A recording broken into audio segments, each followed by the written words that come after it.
Today is Sunday, June 24th, and this is Celtics Beat on CLNS Media, the leading online provider of audio-video coverage of the Boston Celtics. Episode 268, featuring Keith Smith from Real GM and Celtics Blog, is brought to you by Simple Contacts. Shop for lenses the easiest way possible at simplecontacts.com and use the promo code CelticsBeat at checkout for $30 off your first order. Again, that's simplecontacts.com. Use the promo code CelticsBeat for $30 off. This show also brought to you by Hims. My listeners get a special trial month of Hims for just $5 by going to 4hims.com/Celtics.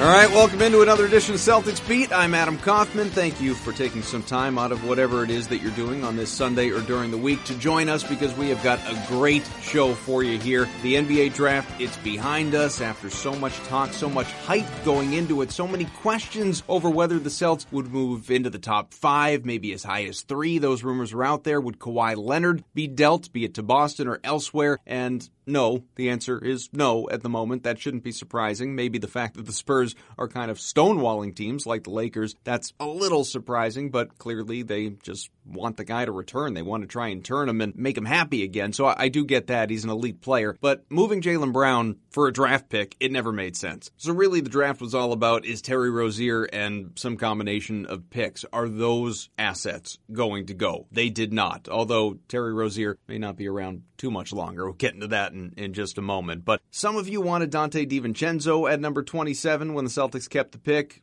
Couldn't get him. Gone to Milwaukee at 17. Josh Okogie, someone people were talking about as well. He went 20 to Minnesota. Grayson Allen, 21 to Utah, and thank God that did not happen. I was never on that train. There were others. Mitchell Robinson, Kyrie Thomas, another Kyrie, Bruce Brown, all fell to the second round. But it ended up being Robert Williams. And you know what? I love the pick. I do. I love the pick. The guy that I wanted, that I really actually wanted, was Mo Wagner out of Michigan. I wondered if the C's would consider trading up for Michael Porter Jr. as well when he slid to 14 and went to the Nuggets. Fact of the matter is, it's about who's available when your turn comes up if you don't make a trade. And Wagner, who again, I really liked, Porter Jr., long gone, those guys not available. It wound up being...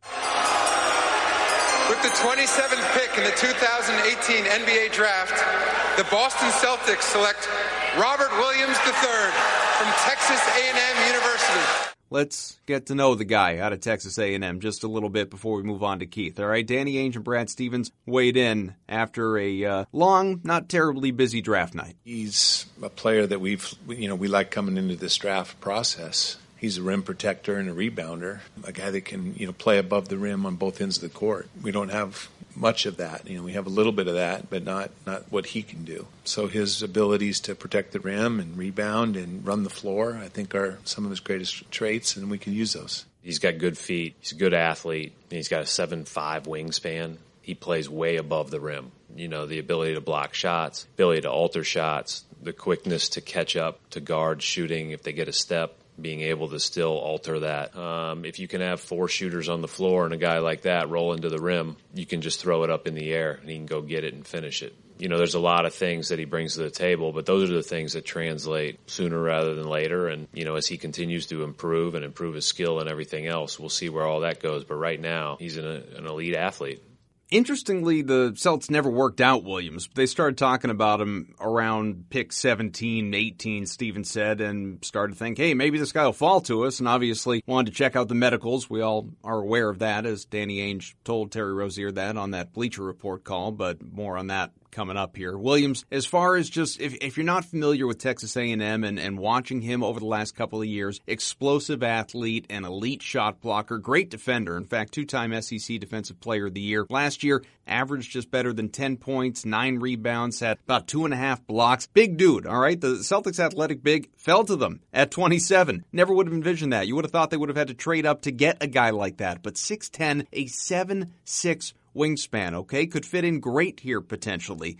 But it's important to keep in mind, and as Ainge has acknowledged as well, no pick is perfect. No guy is perfect, no player is perfect, and Robert Williams, outside of not showing for his first day conference call, is also not perfect. rim runner, can't shoot, 2 for 30 in his career from three, 43% at the free throw line, which is, atrocious. I think we all know that. Settles for jumpers, doesn't have much of a feel for the offensive part of the game, can't stretch the floor. So there are issues there certainly that make him not a perfect fit. And of course, the concerns over his work ethic and attitude and character, questions over his want, motivation, competitiveness, effort, motor, approach disappears at times. But talent, okay? No question there. Very talented. Some believe, in fact, that he could be a major steal. He could be the steal of the draft, or at least the first round. Jonathan Gavoni from Draft Express wrote, Danny Ainge does it again. The rich get richer. As the Celtics add the number 12 player in the ESPN 100, number 12 out of 100, all the way down at the 27th pick. Concerns about Williams' off-court habits and some question marks about his knee sank his stock, but this might end up being the steal of the draft.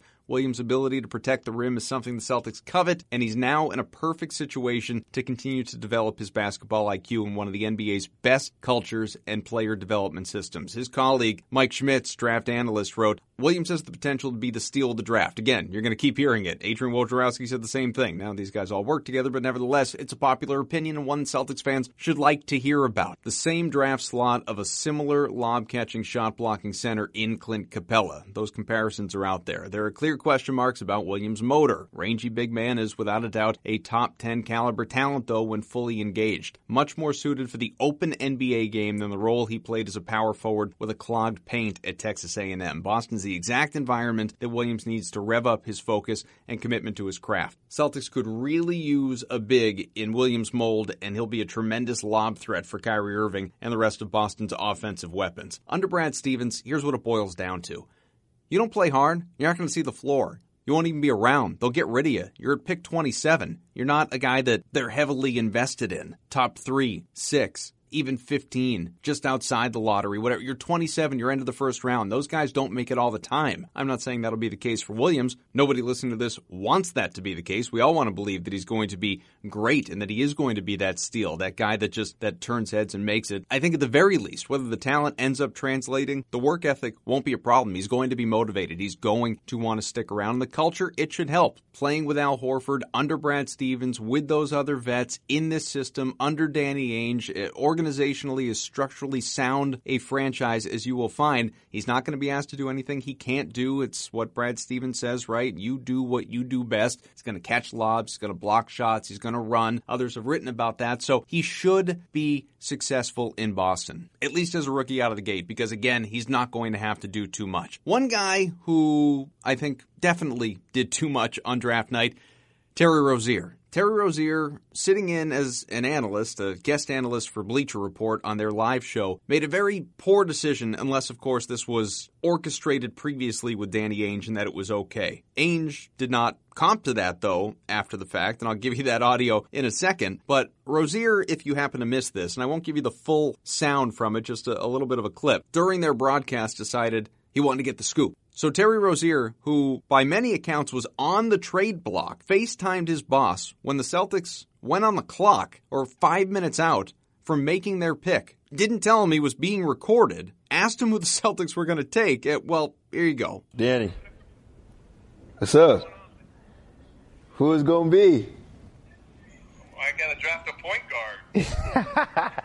You know, I need to really know who it's going to be so I can, the little inside scoop. We're trying to find out right now. Try to find out right now. Okay, you don't really want to give me the inside scoop. I understand. No, I do. I wish I could tell you, but I think it's going to be Bob Williams, but we're working on looking at all the medical stuff. Okay, got you. I just wanted to call and mess with you a little bit, see who it was. All right, brother. All right, man. I'm gonna talk to you. Be safe. Okay, see you. Yep. Bye. We thought he was the best player available. We look at the medical stuff of everybody. I was obviously joking with Terry about the guard position, but I had no idea it was on live it was. I thought he was FaceTiming me. I had no idea. But anyway, that is sort of funny. We're excited about Robert. We felt like he was the best player available and think he's a great fit for our team. Yeah, I got to wonder how funny Ainge actually thought that was. Unless, of course, it was, again, like I said, that was arranged prior that, hey, I might call you and I'm going to be on the air at all times. But if that didn't happen and it was just, his player checking in, like I can't believe Ainge picked up the call in the first place, but maybe it speaks to how highly he does think of Terry Rozier, which we're all aware of. But for Rozier to make that call, he wasn't thinking. I have to think he wasn't thinking. That is my opinion anyway. I'm not going to harp on this thing. I don't want to spend too much time on it because we've got way more stuff to cover. But if it was on the surface what it appeared to be and what I already outlined, stupid move by Terry Rozier. I don't think it's going to get him traded or anything like that, but not what you want to be doing in that situation. At any rate, let's move on because we can't talk enough about what Robert Williams brings to this team and about what the Celtics are going to do next. Marcus Smart, Aron Baynes, free agency, all of it.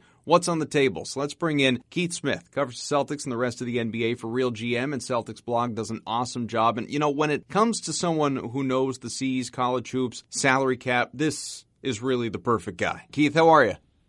I'm doing great. It was a fun draft night, and now we're on to the off season. So, this is my time. I love this time of year. Well, let's spend some time on draft night, and in particular, obviously, the Celtics. There was so much hype leading up to that draft over whether the C's would try to move into the top 5 or maybe the late lottery. They ended up staying put.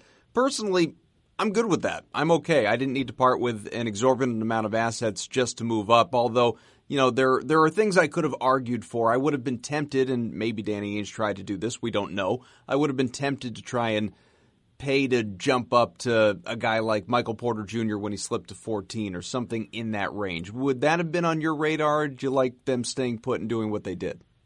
Yeah, it's both. I really am fine with the fact that the Celtics stayed right where they were. It's for the same reasons you were. I didn't want to see them give up a whole lot of stuff to move up unless you were moving up to get into the Luka Doncic kind of range or something like that, which really seemed unrealistic. Mm-hmm. It made sense to just stick where they were. But when Michael Porter Jr. started to slide, and then you had the Clippers sitting there with 2 picks, I really thought that might have been an opportunity to try and jump up there, package together a first, maybe one of the other firsts that they're owed, and jump up and steal a guy that really, at this point, if he ends up healthy, he's probably going to be the steal of the draft. But, there's a lot of risk there, and I understand why the Celtics stayed away and did what they did.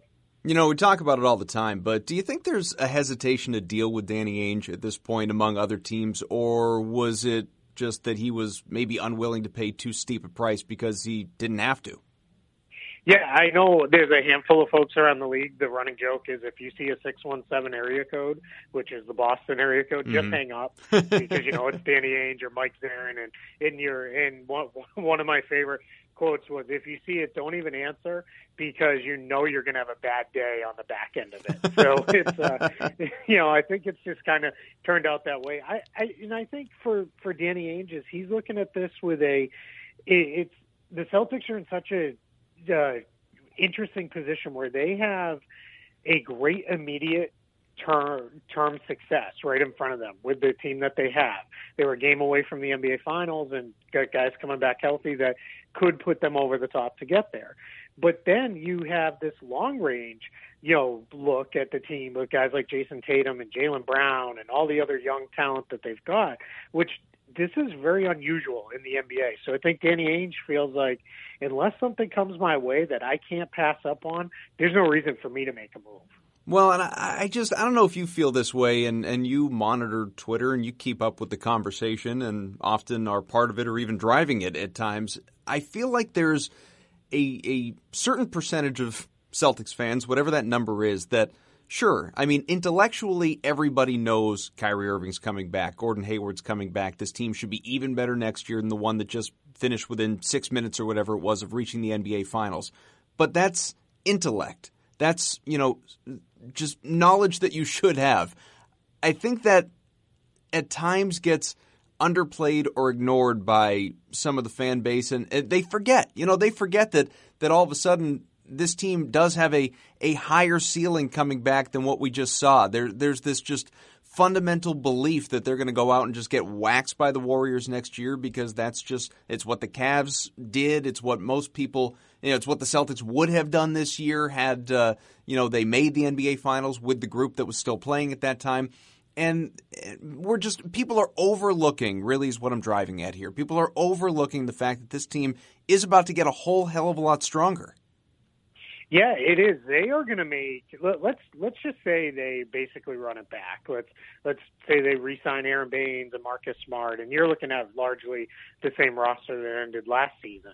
Well, you're running it back, but you're adding 2 All-NBA caliber guys in Kyrie Irving and Gordon Hayward without spending a trade asset or a dollar in new salary.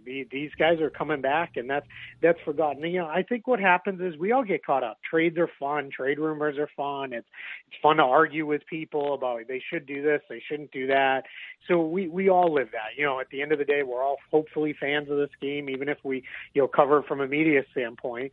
So you get caught up in that. And with the fact that the Celtics have really, since they kicked off this post Paul Pierce and Kevin Garnett rebuild, they've made this whirlwind activity of trades over and over and over again. We want that all the time.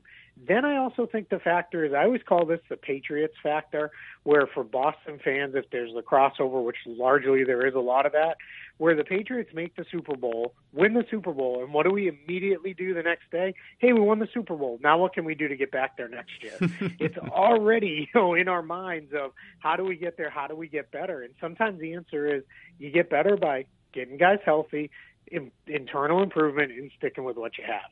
So I think we've been talking for 6 minutes already, and somehow I haven't even mentioned this guy's name. So let's really spend some time on him. Based on who was available when the Celtics came up at 27, when they kept that pick, was Robert Williams the right choice? Yeah, 100%. This guy was a late lottery talent on a lot of teams' boards, and a lot of people have asked today, well, then why didn't those teams take them? Well, you saw, we talked about it a little bit before. A guy like Michael Porter Jr. slid, so that slides a guy like Robert Williams down a little bit too. And as some guys jump up, you might have 2 or 3 guys slide.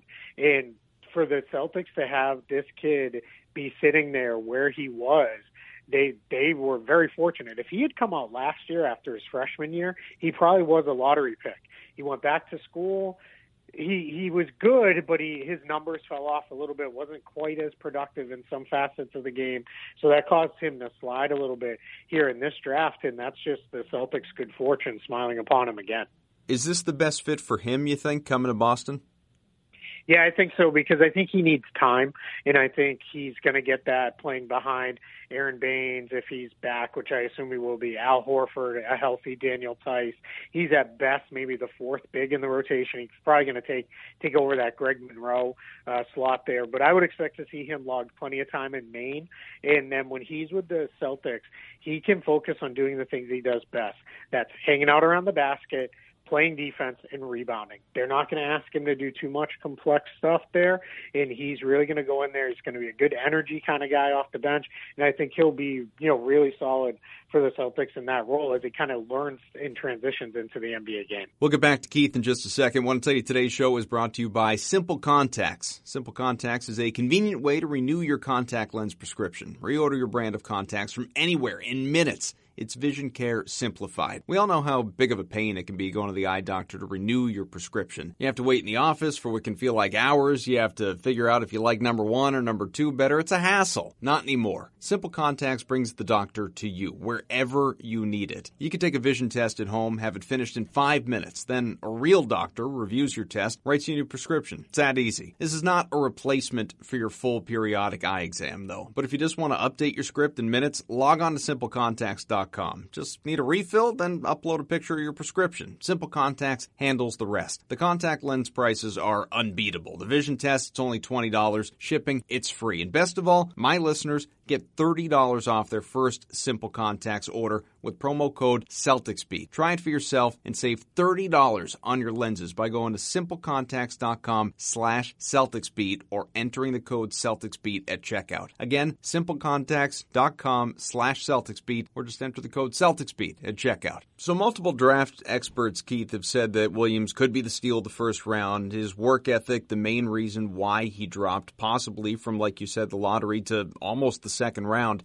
I don't envision, I'd be really surprised, and I said this earlier in the show, if work ethic is an issue for him in Boston, because he won't be in Boston. He'll be in Maine. He won't play. You know, that's the thing with Brad Stevens' teams. If you don't show your effort, you're not going to be out there. We've seen, you know, guys get benched for not diving for a loose ball or not whatever it may be. So do you agree with that? I mean, do you think the problems that he's had in college will translate to the next level, or is he going to find a way to break out of that?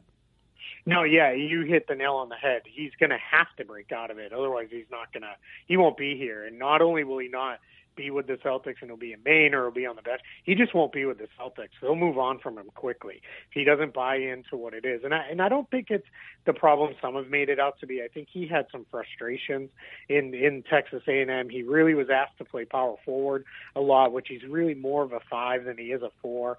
They had another big kid, Tyler Davis, playing alongside him who really had to play the 5. Their guards were shaky, so I think he just had some struggles as far as that. I think what's going to be important for him is from day one of training camp is show I'm here to work and I'm going to bust my tail to get there. Because the other thing is, right, we talked he might be the 4th big. He could even be the 5th big because Gershon Yabusele is still here. Team's still very high on him, and he's got an opportunity to play next year and break in, as well as we know we're going to see plenty of guys like Jason Tatum, Marcus Morris playing at the 4 position as well. So Williams has his work cut out for him. But again, I think as long as he's focused and really is, I'm going to work and that's what I'm here to do, that he should be just fine. Williams also had to deal with, I think it was a couple game suspension earlier on in the season. You know, we hear and we've been talking about a lot of the on the court stuff, but there were also some off the court issues or concerns. Are you familiar with those at all? Yeah, a little bit. It was something I started to learn more in this last few week period with that. So it's one of those things where it's unfortunate. I think a lot of these kids have something, you know, and we'll see. I don't get the sense it's much of a concern long term for the Celtics or for anybody. So we'll see, you know, where that all goes. Are you able to be specific at all? I don't have enough of the details that I don't think I could be intelligent enough to talk about it. So I'd rather stay away from it at this point. But all I know is talking to people, they said it's something that was kind of in his past, and they're good to move on from it.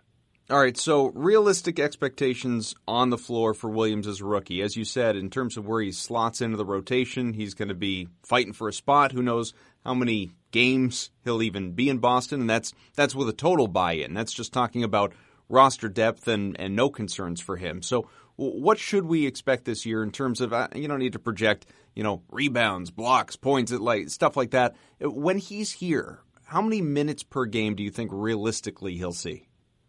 Yeah, probably about 10, 15 or so. I think if you look at where Daniel Tice was early in the year, where he was kind of giving the Celtics that 10, 15 minutes off the bench as an energy guy making plays, I think that's probably a good look for Williams. I think he, that's probably, where he's going to be at. And he'll just be asked, hey, come in, give us some rebounding, some defense, run the floor hard, and hang out around the rim and see what happens. And that's, probably the best fit for a lot of these big men rookies. And when you ask them to do too much, that's when they struggle. If you let them kind of feel their way and learn what's going on, then they tend to have a little bit more success. Well, you already highlighted the nature of playing for a Brad Stevens team and the fact that the Celtics are not going to put him in a position that he's uncomfortable with. They like to accelerate or accentuate guys' strengths and don't exploit the weaknesses. So Williams, he's a rim runner. He doesn't stretch the floor, can't shoot from distance or from the line even. I gave some of the numbers earlier. That stuff can theoretically develop. We've seen it a little bit. We don't know if it will for him. We'll see. But for now, he's not a perfect fit for this offense the way they go stylistically. He doesn't slide in the same way that an Al Horford plays, an Aron Baynes plays, a Daniel Tice plays. I think maybe Greg Monroe is a better comparison, but he wasn't all that good in the time that he was here. So how does Williams' game translate to this offense? Yeah, I'm glad you mentioned Monroe because I think they're going to hope to get from him to some extent what they were hoping to get from Monroe and didn't. I think teams are at their best when you have a lot of versatility. A lot of people look at it and say, well, it's been said over and over again, if bigs can't shoot, they can't play for Brad Stevens. Well, I don't know how much truth there is to that because I think what he wants is, you kind of mentioned it, but Brad Stevens is always, we want you to do what you do best.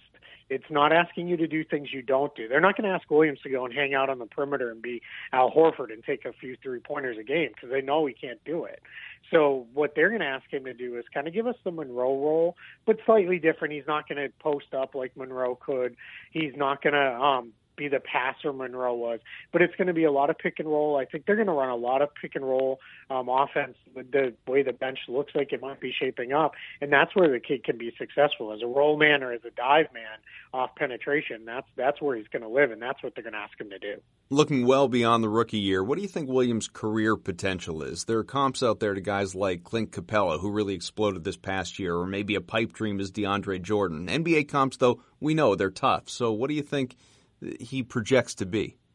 Yeah, those are the top end range for those guys. I think a guy who's not mentioned a lot because I think people fear because he's fallen off the map a little, but I think he could potentially be like a Kenneth Faried type. I thought you were going to say Amir Johnson. That's another one.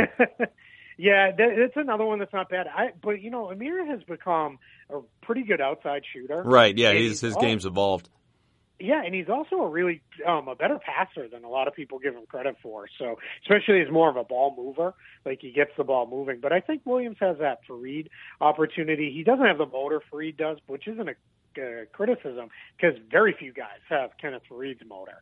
But I think in terms of skills and ability, that's where you might see now.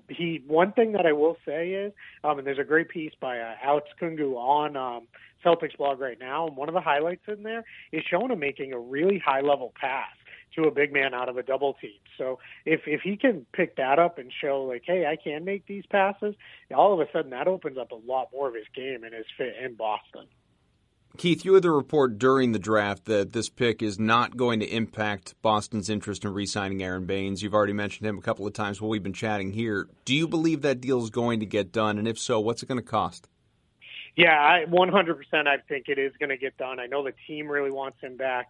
All indications are he wants to be in Boston. He really seemed to find a home there. It is what's really important, too, is Baynes doesn't really seem to care if he starts or comes off the bench. It doesn't matter to him. He's just going to play whatever minutes they ask him to do. And he was so good. One of the teams that they're going to have to get through is Philadelphia, and he can really defend Joel Embiid better than a lot of other players can, which is might seem kind of funny to some folks because, they look at Baynes as this kind of slow, plodding guy. But Embiid likes to get down into the post, the mid-post area as well, and muscle guys, and Baynes just doesn't allow him to do that. You can tell he's in Embiid's head. I mean, Embiid was tweeting about him all throughout the playoffs. Yeah, he was tweeting about him after he was home on the couch. Right. And then, let's give Joel Embiid credit. Then he was like, well, I am home on the couch. Yeah. So it is, if you're not following Joel Embiid on Twitter, you're just doing it wrong because he's a riot. but it is, it is funny to think about that and a lot of people say you can't sign a guy for one guy. Well, teams can and teams do. Now, as far as what it's going to cost, this is where it gets really interesting with Baynes. They have his non-bird rights, which allows them to give him a bump on his current salary, almost equivalent to what the what the taxpayer mid-level exception is. Why that's important, and without getting too deep into the cap geek stuff that I love, is if you use the equivalent of the taxpayer mid-level exception or more, you become hard capped. And it could be a challenge because Marcus Smart needs a new contract, and then you just got to fill out the rest of the roster. And that's something we've seen teams like the Clippers struggle with in recent years. The Pelicans had some challenges with that this past season. Where it can really come up is if you got to sign guys to 10-day contracts or rest of the season deals, or you really got to get a little creative to make it happen. So I think there's a chance Baynes just says, you know what, I'll sacrifice the couple $100,000 and not force the team to be hard capped while also leaving that exception available to use on somebody else if we need to. And I'll come back, but maybe you got to give me an extra year or 2 years on top of it. And that could be where we see Baynes, get kind of in the mix there. He might not make as much in terms of 1 year, but it might be over a couple of years, which I think is perfectly fine for the Celtics. So I'm with you. I think Aron Baynes not only will be back and wants to be back, but has to be back. I think he was you can't underscore his importance to that team's success last year. But let's just, for the sake of conversation, let's play the game. Let's say he decides he wants to start, and so he goes somewhere else. Who would be a good available option? Yeah, that's where it gets gets kind of tricky because it's tough. Then you're looking at, well, what do we want to do at that position? They obviously don't have the cap space to start after the big names like Clint Capella or DeMarcus Cousins or any of those guys. None of those are realistic. They're not going to happen. So now you're looking kind of that second tier and lower grouping, and guys who I think could be fits and kind of give the team a lot of what Baynes gave them. You could, a guy like Salah Mejri, who's been playing for the Dallas Mavericks, really kind of under the radar because I think a lot of people don't care because the Mavericks haven't been very good for his time there. But he's a guy who could give the team a little bit of what Baynes does, that physical interior presence. We mentioned him before, but it would be kind of funny if there was a return to Amir Johnson. I think the fan base would go absolutely berserk if that happened. I think they were done when he left, but that one, could happen there. And then you're looking at a guy, I know a lot of Celtics fans would love to have him, as Kylo Quinn, who just recently declined his player option with the Knicks for next year. If he was willing to come in and could come cheap enough, he's a guy who can make a lot of sense. And then the other guy that I like, but he's probably going to be slightly out of the Celtics price range, is a guy like Ed Davis, who's been playing for the Portland Trailblazers for a couple of years.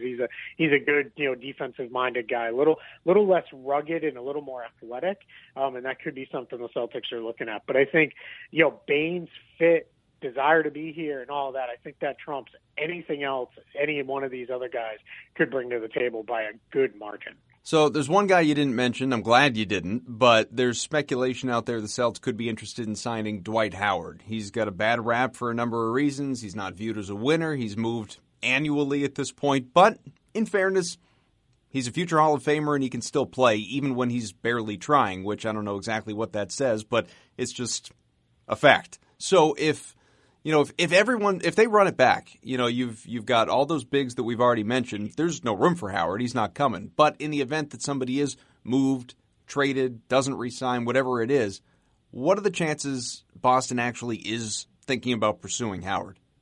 Yeah, I would be stunned if it went that way, only because of the fit in the locker room. I mean, this guy is now, you're looking at 4 or 5 teams in a row have basically said good riddance, where now he's out of our locker room. And that's not, the Celtics don't want that. It's more of, I think people will say, well, look at all these other guys they've turned around. Well, I don't think those guys are at the level Howard is as far as being seen as like a questionable teammate.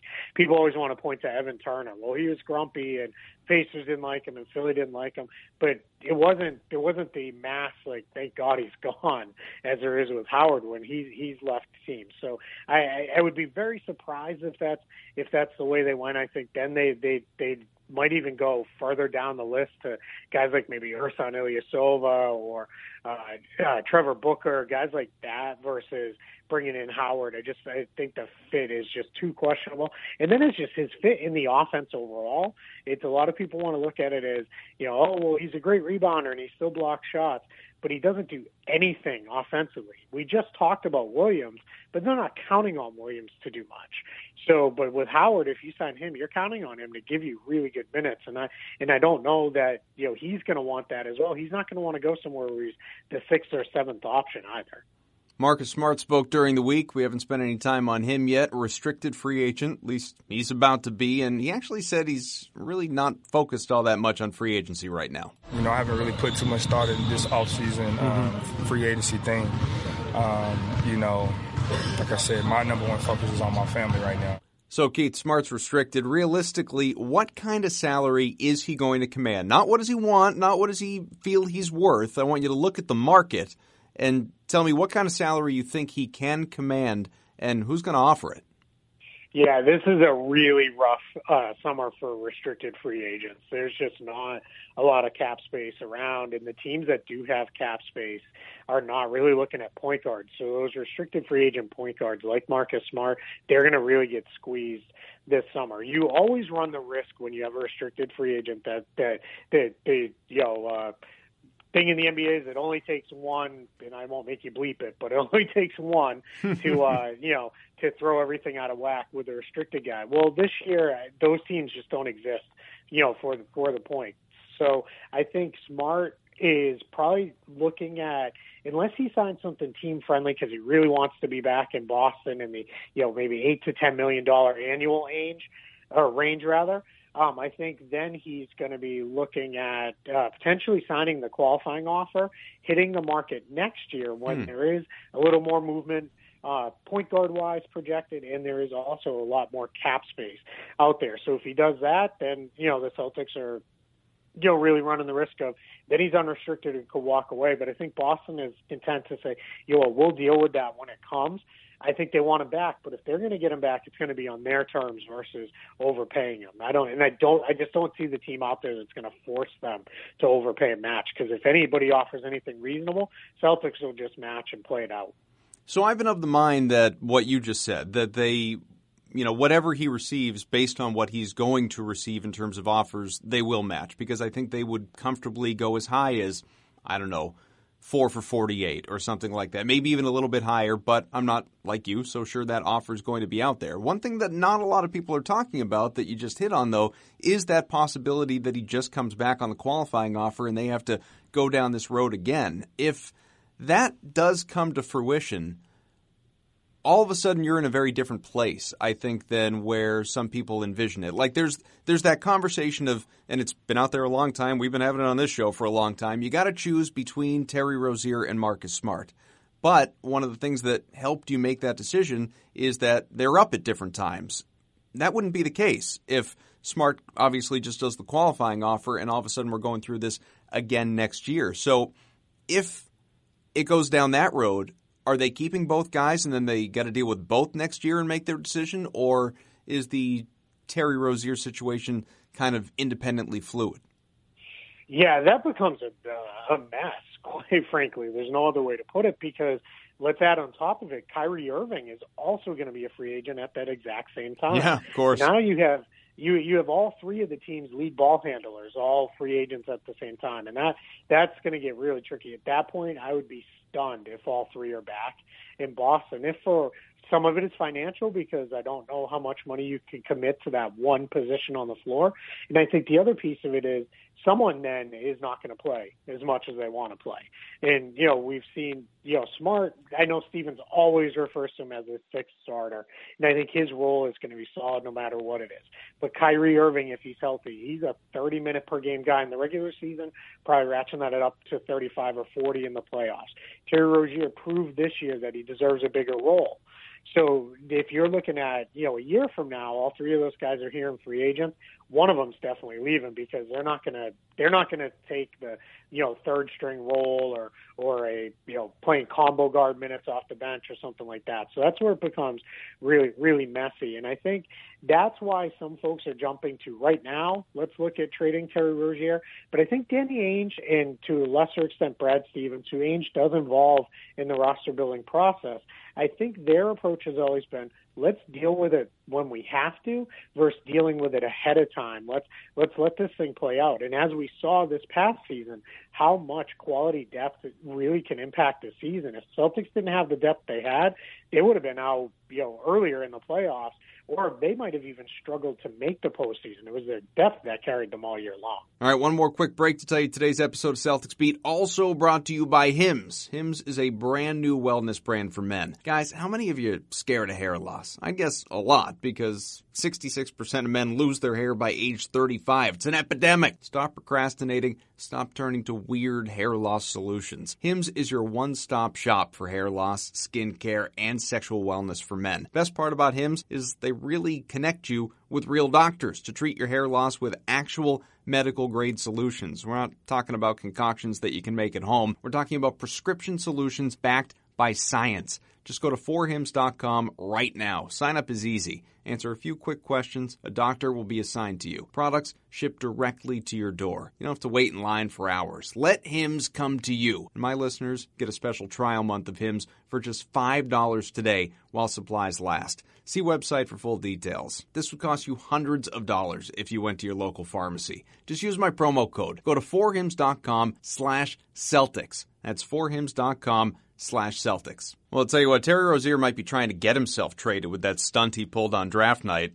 Basically illegally recording a call with Danny Ainge and then delving out that information that probably he didn't. I know Ainge laughed it off and we heard him earlier, but that he had to have gotten a call from Ainge or the PR staff or somebody after the fact to say, What were you doing there? Because that wasn't a good idea.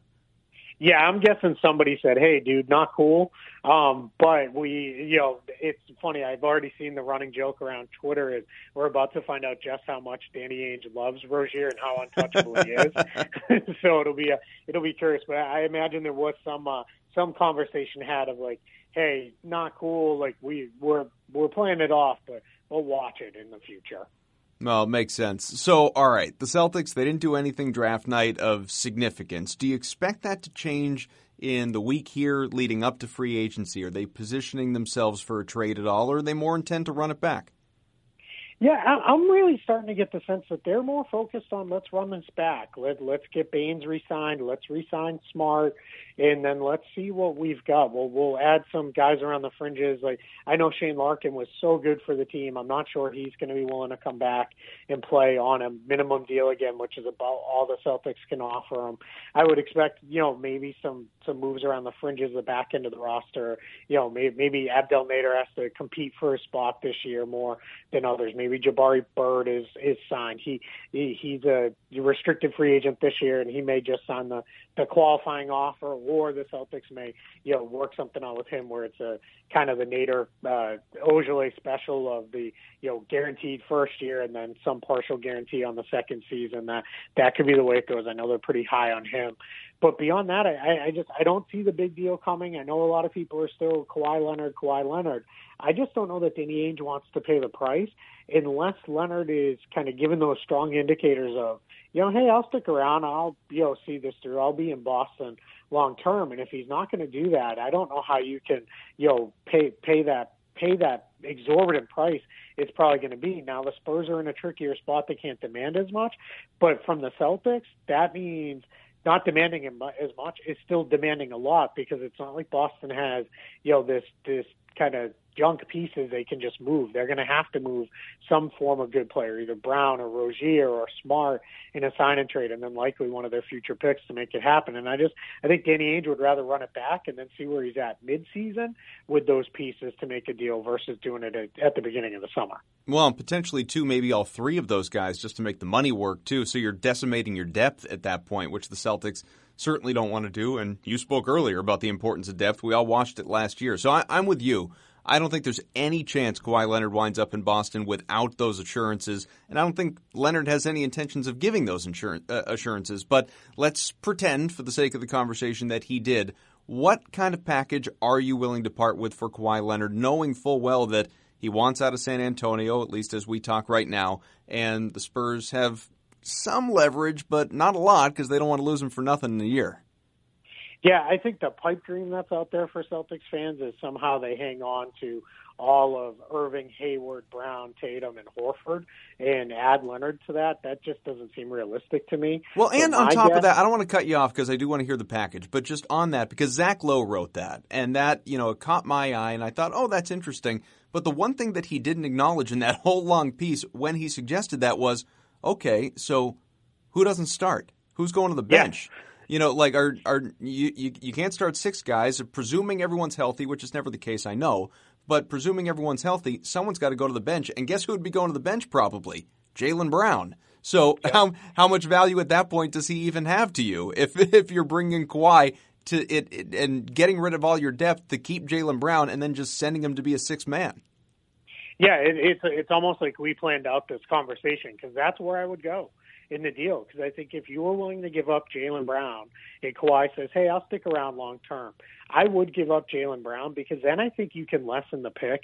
I think maybe you can take the Kings pick off the table and maybe trade the Grizzlies pick, which doesn't look quite as good as the Kings pick does. So that's maybe the pick you can give up instead, or you can, maybe throw a couple of, maybe one of the Boston first, which you're hopefully hoping is somewhere between 28 and 30 at that point. Maybe you're throwing one of those in there. And it's for that exact reason is depth is great. And we just talked a lot about how important it is, but you have to have functional depth. When you have too much depth, that means someone's unhappy. and that means someone's not going to be thrilled to be on the bench, not only to start games, but to close games. That's, sometimes even bigger, point in it. And at that point, you can't, you said it, you can have 6 guys out there. So if Jaylen Brown is all of a sudden a bench guy, it's easy for fans to say, well, he should suck it up for the best of the team, and he's young, and his time will come. Well, his time came this year. He scored 30 points in the playoffs twice as a second-year player. That just doesn't happen. So for the overall roster harmony, I think you eventually got to look at it as saying, all right, we've got more than enough wings if we do this. And then you also have the component of just salary matching. So I think it's Brown, a pick, and then you start throwing stuff together, whether it's Marcus Morris and, Yabusele and Nader and all those pieces just to make salary match. I think that's what you're looking at for the Celtics. Well, a guy you just mentioned, too, I wasn't even really planning on getting to this, but I think the transition makes sense. Is Marcus Morris going to be happy next year if everyone's healthy? He's already expressed in an interview after the season that he isn't entirely sure where he fits with this roster when everybody's healthy. It's all well and good that he more or less got his minutes last year and played a role and was important. I'm not diminishing that. And he's got a great contract, so he's not a guy I'd like to move. But is he going to become a problem if he's not playing as much as he feels he should be? Yeah, I think that runs the risk. I think probably more so than almost anybody else on the roster. I think he's a guy who he wants to play. I think he needs to play. I don't think he's the kind of guy you can throw out there and get 10 really great minutes out of him. I think he needs to play closer to 20 to 25, if not more, to get in the rhythm of the game. We've seen that he's not a microwave player off the bench where he comes in and he's immediately hot and ready to go. It usually takes a little bit for him to get warmed up. And he played a lot of his minutes on the wing. And now all of a sudden next season you're looking at Hayward and Tatum and Brown and, those guys are all going to be in there. And it's easy to say, well, Morris can slide in there and he can play some minutes at the 4. But then you've got Tyson, if Baynes is back, and Horford, and you want to play Horford at the 4 some. It just really squeezes him. So I think you're looking at him for 10 to 15 minutes a game. And I don't know that he's happy with that. And that could turn into where we talked about it very early in the show that, the locker room and the fit in the locker room matters for the Celtics.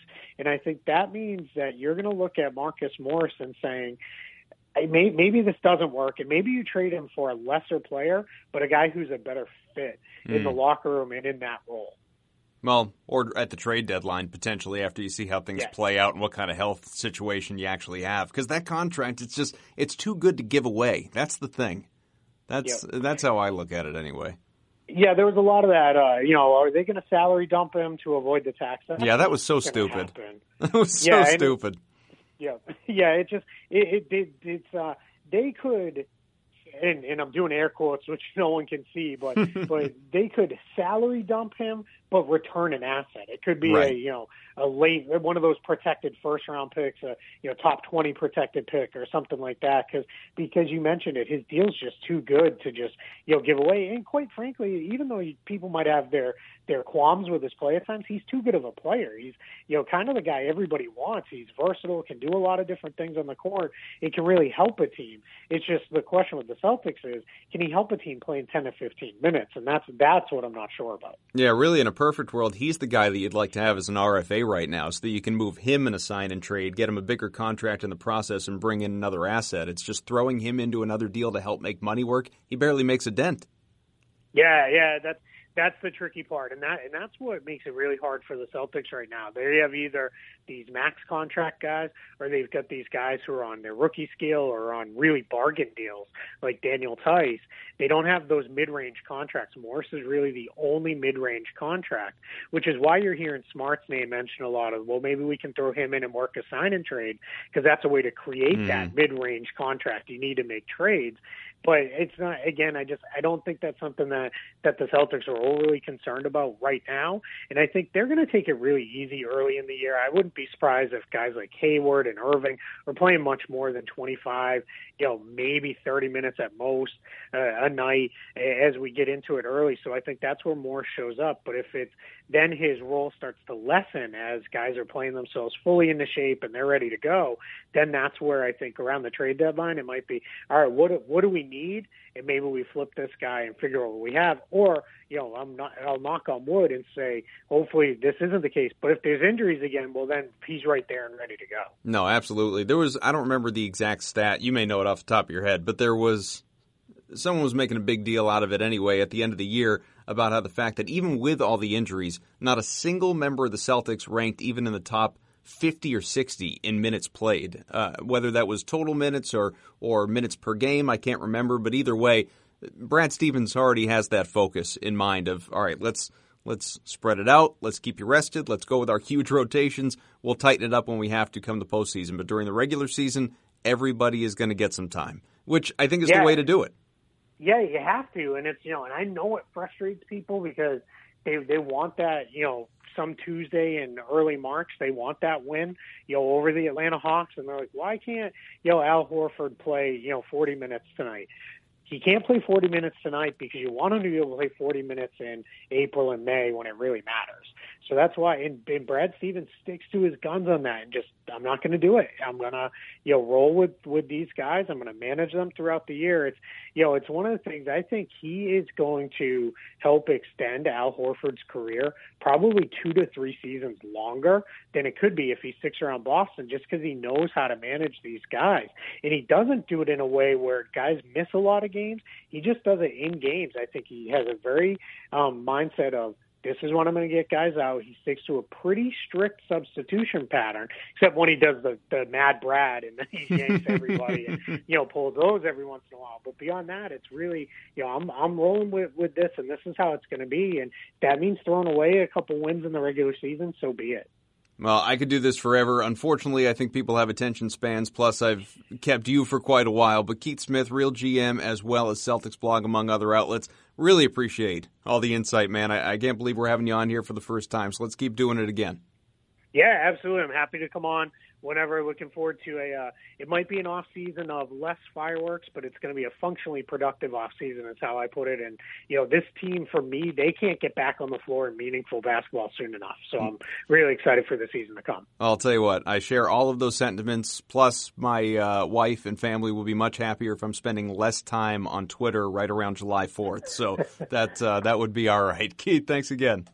Absolutely. Thanks for having me. Ton of great stuff from Keith Smith. Really appreciate him hopping on here. And I think we got a more expansive look not only on Robert Williams and what he brings and hopes to bring to this Celtics team, but obviously all the other facets. Marcus Smart's future, Aron Baynes' future, and the things that you just listened to that I don't need to rehash. But by all means, tell your friends about the show because you can learn a lot. Another thing, by the way, on Baynes, I didn't talk about this with Keith, but Adam Himmelsbach of the Globe has been on this program before. He sent out a tweet day after the draft that mentioned that Brad Stevens is finalist for Coach of the Year, deservedly so, should win the thing as far as I'm concerned, probably won't. The fired Dwayne Casey will end up getting that. But he told Himmelsbach that he won't be at the NBA Awards Monday, which I realize some of you may be listening to this after Monday, but if you're listening to it when it drops, then you're right on time. I guess I should say tomorrow. Told him he won't be at the NBA Awards because he's going to be attending a memorial service for his grandmother who passed away in January. So our condolences to Brad Stevens and his family. But Himmelsbach also wrote other finalists, Jason Tatum, Rookie of the Year, Kyrie Irving, Play of the Year, they're not expected to attend the NBA Awards either. Why do I bring this up? Well, because Aron Baynes is going to be there to represent the Celtics and accept any awards that they win on their behalf. And as Himmelsbach writes, and I agree with, not a move of a guy who expects to be elsewhere soon. Okay? Aron Baynes is going to be back. Keith firmly believes he's going to be back. I believe it as well. And he's happy here. This is where he wants to be. We're going to call this the summer of running it back. That's the direction things are going, and I have no qualms over that whatsoever. Again, episode 268 featuring Keith Smith from Real GM and Celtics Blog is brought to you by Simple Contacts. Shop for lenses the easiest way possible at simplecontacts.com and use the promo code CelticsBeat at checkout for $30 off your first order. Again, that is simplecontacts.com. Use the promo code CelticsBeat for $30 off. Show also brought to you by Hims. My listeners get a special trial month of Hims for just $5 by going to forhims.com/Celtics. Again, thanks to Keith, my producer Evan Valenti. He has got you next week with a great guest. Stay tuned for that. To John, to Nick, to Larry, to everyone at CLNS Media that help make these shows possible. Most of all, of course, you. Subscribe to iTunes, Celtics Beat. You can leave a rating, a comment. It's much appreciated. Follow me on Twitter. We'll always engage throughout the offseason at Adam M. Kaufman. I'll probably drive my family nuts in the process, but what can I say? I like being available to you as well. Free agency is coming. All right, Gino, take us out of here.